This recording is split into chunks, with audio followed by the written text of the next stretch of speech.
This is December 17th, 2013, 110th anniversary of the first flight in Kitty Hawk, North Carolina. And we're trying to make another great breakthrough here of the same significance, and that's how to get these tetramers to work. And I'll just talk about the 4 parts of the problem. Number 1 is, do tetramers work, or how to optimize the existing tetramer experimental protocols, and we'll talk about large numbers of cells. 2 is how to actually test if the tetramers work. We'll get to that. 3 is potentially trying to make a new tetramer, and I'll talk about why we need to do that, because the PE, the big phycoerythrin, makes it a lot of non-specific B cells. And 4, and then going to the future, is in vivo studies using to try to determine if B6 and BD2 are energetic B cells or not. So now, Jenny, here, come over here, step over here. Here's number 1. Item number 1 is the problem of how to even optimize the tetramer reactions. And there's a lot of videos. You feel free to go to the other YouTube sites of Jenny doing this, taking the 2 times 10 to the base cells from the spleen, putting the FC block and then the tetramer on them, and then taking those and dividing them over a column. That's what this is supposed to indicate here. Get 10 to the 8 cells, or a lot of cells flow through, but only 10 to the 6 are bound to the magnetic beads. And we're puzzled by that, because when you look at those, you say, well, okay, well, yeah, sure, if they're tetramer positive, it's a small number, so expect it to be down. But when you actually analyze those 10 to the 6, and this is the P, by the way, an anti-PE column, and the tetramers are for streptavidin bound to peptides, specific peptides, and then bound to PE. So the PE is sticking to the column, but only 10 to the 6 stick. And of those, if you plot them, you get a non-specific tetramer, which is a streptavidin biotinylator, just biotin, PE slide 7, versus PE. You get this diagonal curve indicating non-specific binding. It just binds to both of these tetramers independent of the peptide. Versus the peptide-specific ones are down here, this little dot, which is even 1% of this one, which is 100 or maybe 1,000 B cells. Not to 1,000 would be 10 to the 3, so maybe 10,000 is. So it's even less than 1%. Because it's 1,000 is we're lucky.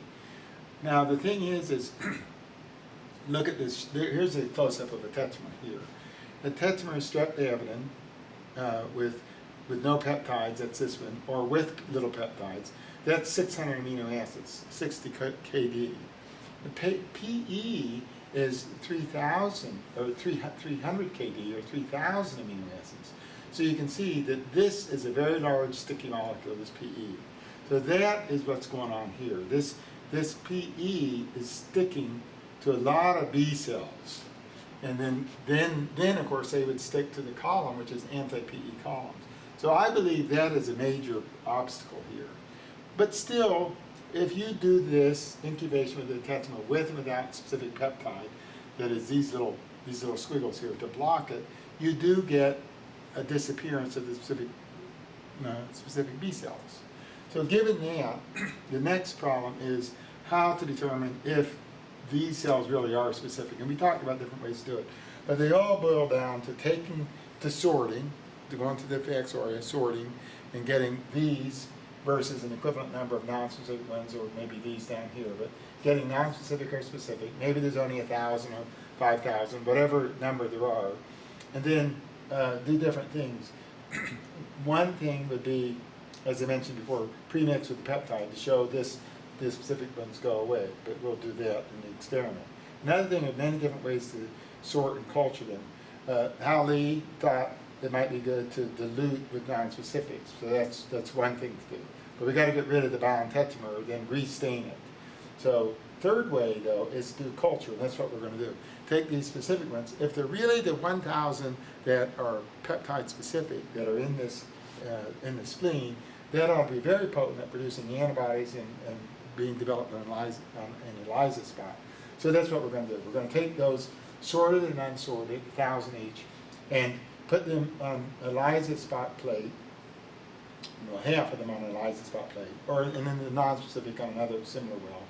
And then that's the tetramer positive and negative here. Or we just put them into an ELISA well, a culture well, and stimulate it.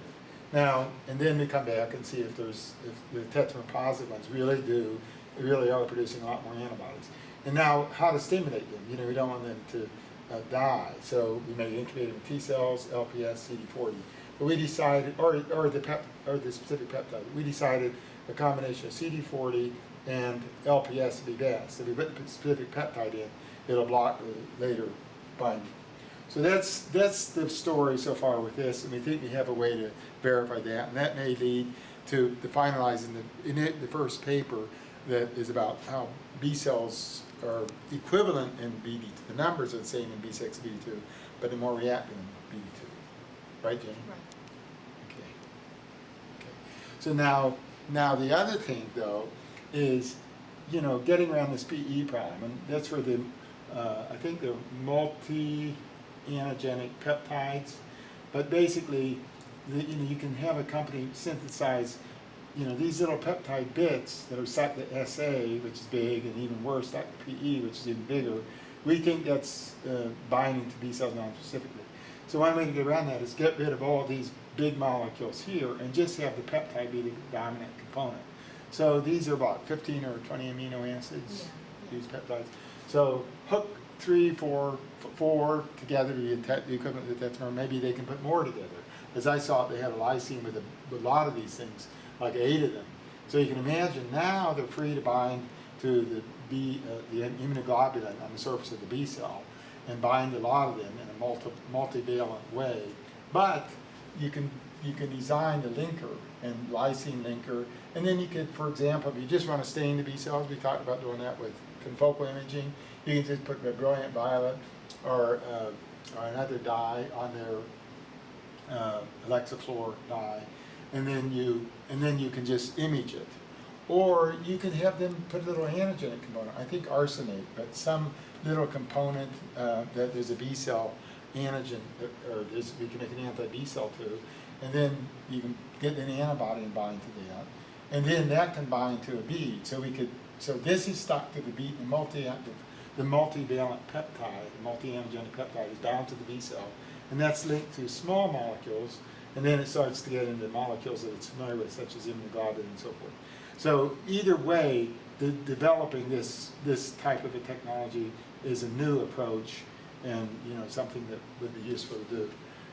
But that's for the better tetramer. Then now getting to the last part, how to verify or how to solve this problem. We know that the B cells are equivalent to B6, B2, equivalent numbers. That's what we get so far. But they're different phenotypes. For example, there's more marginal zone B cells. There's more germinal center B cells. There's more, CD68 expression, CD69 expression. CD69, anything else? CD27 in some cases. CD27, more memory B cells. So it looks like the B cells have a different phenotype in the BD2 than the B6. So maybe they're more autoreactive, or they'll be able to.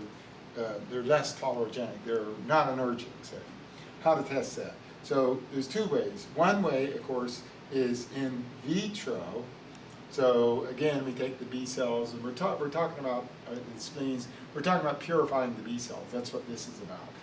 Because through a negative selection column, just getting the B cells. And that'll eliminate a lot of the huge number of cell problems that we get. So get the B cells through negative selection, and get them in B6, BD2, and then do this over here. See, because we already talked about it. If their B6 B cells are more energic than BD2 B cells, then we can see that they may make less antibody, or BD2 can make more antibody if they're stimulated. So we'll get some idea of that over here. But what we want to do is study the same thing in vivo, because that's really the test. Then we can get that to work. Then we can do it in different mice. We can put it in the B6 or BD2 mice, and we can put them in there, and we can do different things to the mice, such as giving them apoptotic cells. So the experiment there is making use of the CD45-1, 45-2 trick, 45.2 BD2 versus the 45-1 B6 B cells. So this is the nice thing. Take, like for example, 2 CD45.2 BD2s and maybe 4 CD45.1 B6. We have some of those, and then purify the B cells. Okay, and now what do we think? Do we think what? 10 to the 8th B cells? Maybe. Yeah, right. Does To it- transfer? Wait. Well, out of these mice, Yeah, right. through this column, Yeah, right. we might get 10 to the 8th. I think so, that would And then when we get there, we take 5 times 10 to the 7th, study them for, as we described over there by Eliza's fault through stimulation. But then here's a nice experiment that Holly is going to help us with. CFSC label the cells, and then take about 10 to the 7th, which is actually quite a few, or fewer than that, 5 times 10 to the 6th, but we'll have plenty of B cells. Now they're going to be mixed with 45.1, 45.2. So any analysis we do, Tetramer analysis, in vitro analysis, or this transfer analysis, we're going to be mixtures of B cells that should be equivalent in an equivalent environment. We can figure it out. We can dissect which mouse they came from later. But let's say we take the mixture of B cells and you put them into, let's say, 4 BD2 red. These are the recombinant activating gene knockout mice. And then these cells don't have T or B cells. And then the B cells will park in those mice. They'll be happy. Wait, you let them park in there for 2 to 3 weeks. There's 17 days. We know is about a time when you can reconstitute the follicle.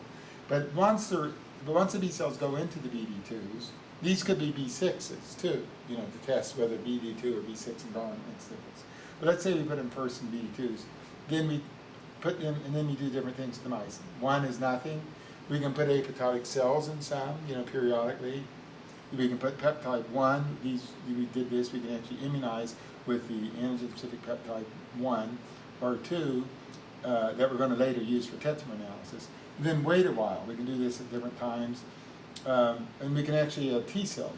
That would be the plan to do later and see if germinal centers develop. And then 2, 3, 4 weeks later, then do the same tetramer analysis. But now comparing 45.1, 45.2. The prediction is that the antigen-specific B cells, especially the ones we stimulate with this antigen, will be increased in the BD2. Maybe they'll have CFSE dilution, which in wants to, look at antigen stimulation, say if they come out. Do exactly that experiment, in other words, back over here. Do this. They're going to be tetramer positive and negative. Put them into these kind of culture systems and see if now the ones that came out of a BD2 and went back in, came out of a BD2 here, went back into the BD2, similar different ways, are now differently from the B6. So I think it looks very promising. The future of this, just like airplane travel has advanced in the past 110 years, this is the beginning of something great. December 17th, 2013. What do you think, Jenny? I agree, yeah. I think that we've got a good plan to do this first so we can get to the more important Yeah, this questions. is tomorrow. And just like the Wright brothers, they were worried about getting home for Christmas, just like you are. So we're going to push it and stay late Friday, and you'll get home for Christmas, but we'll have this experiment done. They were worried about that because it was cold in North Carolina. Okay, anyway, that's something extra. Okay, that's all. Just had one question. Let's call it all the design totally overload B1 cells. No.